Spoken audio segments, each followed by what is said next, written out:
ఇకో Tejas world class electric bike అతి తక్కువ ధరలోనే.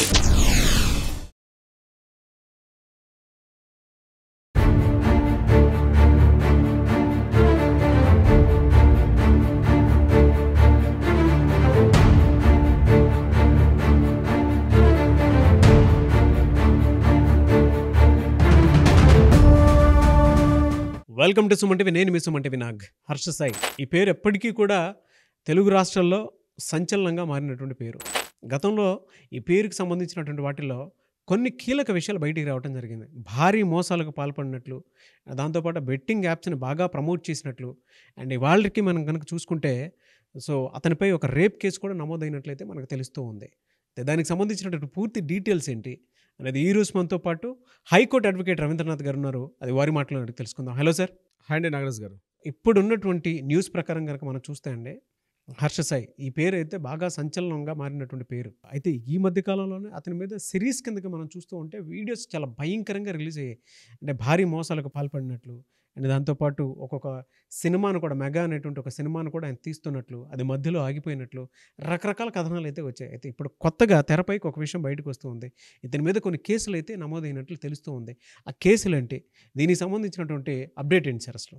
నాగరాజ్ గారు, ఈరోజు మధ్యాహ్నం సెప్టెంబర్ 24వ తేదీ మధ్యాహ్నం 1:30, 2 గంటల ప్రాంతంలో ఒక యువతి 5 అడ్వకేట్లతో కలిసి నార్సింగ్ పోలీస్ స్టేషన్లోకి ప్రవేశించడం జరిగింది.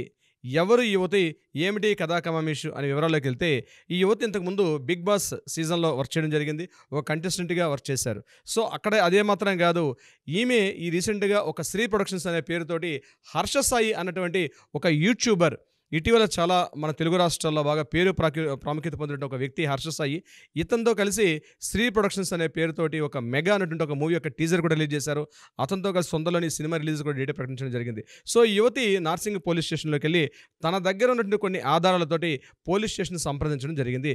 సుమారుగా మధ్యాహ్నం 2 గంటల ఆ ప్రాంతంలో వెళ్ళినటువంటి యువతి ఆల్మోస్ట్ ఇప్పుడు ఈవినింగ్ 7:38 ఈ టైం వరకు కూడా తన పోలీస్ స్టేషన్లో 5:30-6 గంటల పాటు స్పెండ్ చేసి తన దగ్గర ఉన్నటువంటి పూర్తి ఆధారాలు ఏవైతే తను చూపించారో చాలాసేపు డిస్కషన్ అయిన తర్వాత మీడియా వర్గం కూడా టోటల్గా ప్రాంతం చేరుకుని ఏం జరిగింది అనే విషయం మీద రకరకాల కథనాలు వినిపించడం జరిగింది. చిట్టచివరిగా తెలియదు ఏంటంటే, ఆ యువతి ఇంతకుముందు తన కో పార్ట్నర్ అయినటువంటి సినిమా ప్రొడక్షన్లో ఎవరైతే తనతో పాటు మెయిన్ లీడ్ రోల్ చేస్తున్నటువంటి హర్ష సాయి అనేటువంటి యూట్యూబర్తో కలిసి ఒక సినిమాని వర్క్ చేస్తుందని తెలుసు. అయితే ఈ యువతపై అతను లైంగికంగా వేధించినట్టుగా, అదేవిధంగా కొంత మనీ, ఒక 2 కోట్ల రూపాయల మనీ తీసుకున్నట్టుగా, అంటే మనీ తను ఇచ్చిందని, అట్ ద సేమ్ టైం ఈ మనీకి ఎగ్నిస్ట్గా తను పెళ్లి చేసుకుంటానని, ఆ పెళ్లి పేరుతో మోసం చేశాడని, ఇదే కాకుండా తన బలాత్కారం అంటే రేప్ ఇట్లాంటి వ్యవహారానికి కూడా గురి చేశాడని చెప్తూ ఆ అమ్మాయి రిపోర్ట్ ఇవ్వడం జరిగింది. దీనికి సంబంధించి ఫస్ట్ ఇన్ఫర్మేషన్ రిపోర్ట్ ఎఫ్ఐఆర్లో, నార్సింగ్ పిఎస్లో ఉన్నటువంటి ఎఫ్ఐఆర్ రిపోర్ట్లో వాళ్ళు ఏం చేశారంటే, ఈమె ఉన్నటువంటి ప్రదేశం కూడా అదే స్థలంలో నార్సింగ్ ఈ పోలీస్ స్టేషన్ పరిధిలో రావడం వల్ల ఇమ్మీడియట్గా ఈ రిపోర్ట్ని తీసుకుని వాళ్ళు టోటల్గా వాళ్ళకి ఫస్ట్ ఇన్ఫర్మేషన్ రిపోర్ట్ బేస్డ్ ఏదైతే ఈ పోలీసుల దగ్గర ఇన్ఫర్మేషన్ ప్రకారం వాళ్ళకి ఎంత ఇన్ఫర్మేషన్ రావాలో, అంటే బేసిక్ ఎవిడెన్స్ ఏదైతే తీసుకుంటారో ఆ ఎవిడెన్స్ బేస్ చేసుకొని అతని మీద కొన్ని సెక్షన్స్తో నమోదు చేసి ఈవినింగ్ అరౌండ్ 8:30-9 బహుశా నమోదు చేసినట్టుగా ఎఫ్ఐఆర్ తెలిసింది.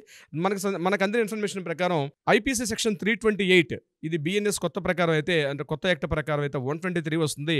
దీని అర్థం ఏంటంటే ఇది చాలా క్రిటికల్ సెక్షన్ నాగరాజ్ గారు.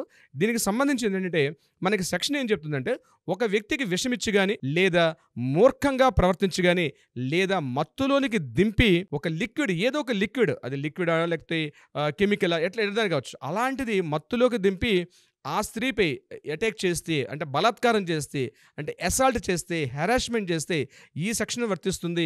ఈ సెక్షన్ ఐపీసీ 328 బిఎన్ఎస్ యాక్ట్ ప్రకారం 123 అన్నటువంటి సెక్షన్ పెట్టడం జరిగిందని మనకు తెలిసింది. ఇది చాలా నాన్ బెయిలబుల్ సెక్షన్ కిందకు వస్తుంది.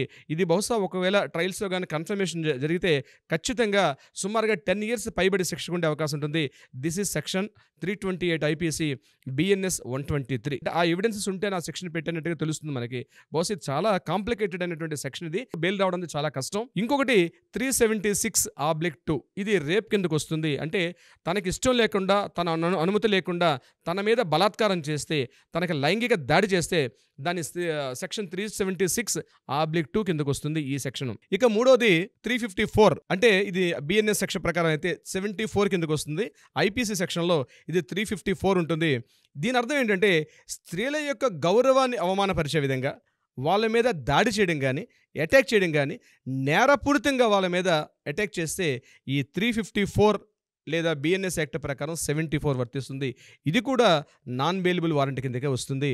ఇది కూడా చాలా కాంప్లికేటెడ్ అయినటువంటి ఐపీసీ సెక్షనే. తర్వాత ఫైనల్ ఇంకోటి చెప్పారు, సెక్షన్ 376(n). ఇదేంటంటే ఒక వ్యక్తి పైన ఒకే వ్యక్తి రిపీటెడ్గా బలాత్కారం చేస్తే ఈ సెక్షన్ చేస్తారు. ఇది మనకి బిఎన్ఎస్లో అయితే 71 సెక్షన్ వస్తుంది.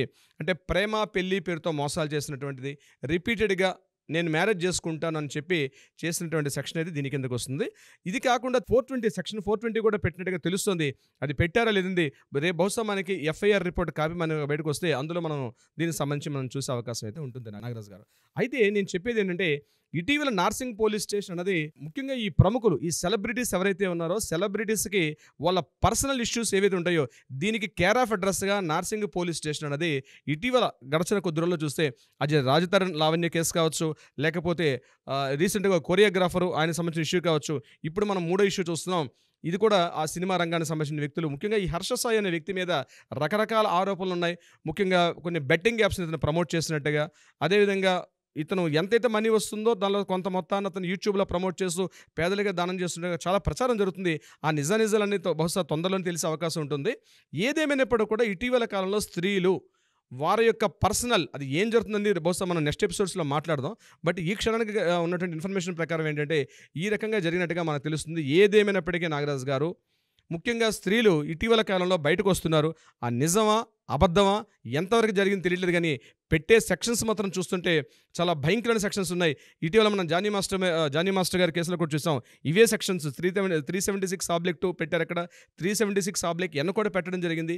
ఈ సెక్షన్స్ మాత్రం చాలా కాంప్లికేటెడ్. ఇంకొకటి ఏంటంటే సెక్షన్ 328 మాత్రం కొద్దిగా కాంప్లికేటెడ్ ఉన్నటువంటి సెక్షను.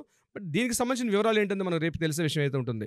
ఇదిలా ఉంటుండగా ఇప్పుడు మనకు అందిన ఇన్ఫర్మేషన్ ఏంటంటే తమిళ ఇండస్ట్రీకి సంబంధించి జయం రవి అండ్ ఆర్తి గారు, సో వీళ్ళిద్దరూ విడాకులు తీసుకుంటామని చెప్తూ మాట్లాడుకుంటున్నారు. జస్ట్ ఒక 1 అవర్ బ్యాక్ ఆర్తి పైన కేసు పెట్టారు జయం రవి గారు. ఏమని పెట్టారంటే, నన్ను తన ఇంట్లోంచి బయటకు గెంటి వేశారు, ఈ అమ్మాయి ఆర్తి నన్ను బయటకు గెంటి వేసింది అని తను ఒక కేసు పెట్టడం జరిగింది. బహుశా ఇది కూడా సెలబ్రిటీస్ ఇటీవల, అంటే నేను చెప్పేది ఇప్పుడున్న కేసు ప్రకారం మన జానీ మాస్టర్ అయిపోయింది. ఇప్పుడు మనం చెప్పే హర్ష సాయికి సినిమా ఇండస్ట్రీకి పెద్ద సంబంధం లేదు. కానీ ఎవరైతే ఫిర్యాదుదారు అయినటువంటి ఈ అమ్మాయి ఎవరైతే ఉన్నారో, తను ఏదైతే కంప్లైంట్ చేశారో ఈ అమ్మాయి బిగ్ బాస్, దీనికి ఇంకొక ఇష్యూకి చెప్పొచ్చు. ఆల్రెడీ ఇప్పుడు బిగ్ బాస్ ఒక సీజన్ ఆల్రెడీ ఇప్పుడు మనకి టీవీ షోస్లో రన్ అవుతుంది. ఇదే సమయంలో ప్రీవియస్ బిగ్ బాస్ కంటెంట్ అయినటువంటి ఒక వ్యక్తి రావడం, ఇది నిజంగానే జరిగిందా లేకపోతే వాంటెడ్లీ దీని వెనకాల ఎవరైనా వ్యక్తులు ఉన్నారా, ఎవరు ఇన్ఫ్లుయెన్స్ చేస్తున్నారా, అసలు ఏం జరుగుతుంది? ఇది ప్రతి ఎవ్రీ 2 డేస్కి మార్నింగ్ లేచేసరికల్లా ఏ న్యూస్ వస్తుందో, సెలబ్రిటీ స్టేషన్లో ఏ కొత్త న్యూస్ వింటాం అన్నట్టుగా ఉంది పరిస్థితి.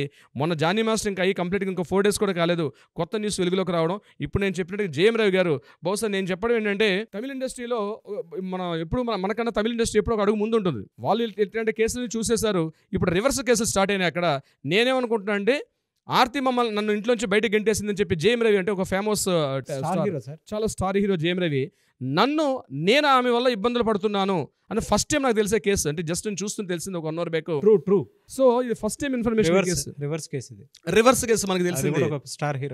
ఒక స్టార్ హీరో ఆర్తి అనే అమ్మాయి మీద నేను విడాకులు తీసుకోబోతున్నాను, కానీ ఈ అమ్మాయి నన్ను ఇంట్లోంచి మెడపెట్టి గెంటేసింది. నా ఆస్తులు, నా బంగారం, నా టోటల్ నేను కష్టపడిన నా ఇమేజ్ మొత్తం కూడా ఆమె నన్ను చాలా డిఫేమ్ చేస్తుంది, నా ప్రాపర్టీస్ ఆమె చేతులు ఉన్నాయి, నన్ను ఆమె ఇంటి నుంచి మెడపెట్టి గెంటేసింది అని చెప్తూ అతను జయం రవి గారు పెట్టడం మాత్రం తమిళ ఇండస్ట్రీ ఎప్పుడు కూడా మనకన్నా ఒక అడుగు ముందు ఉంటుంది అని చెప్పడంలో ఈ ఇన్సిడెంట్ ఒక ఉదాహరణ. హర్ష సాయి గారి విషయం ఏమవుతుంది, ఎట్లా ఉంటుంది, బహుశా దీని కంప్లీట్ డీటెయిల్స్ ఉంటుంది, బహుశా మనం నెక్స్ట్ ఎపిసోడ్లో మాట్లాడదాం. డెఫినెట్గా.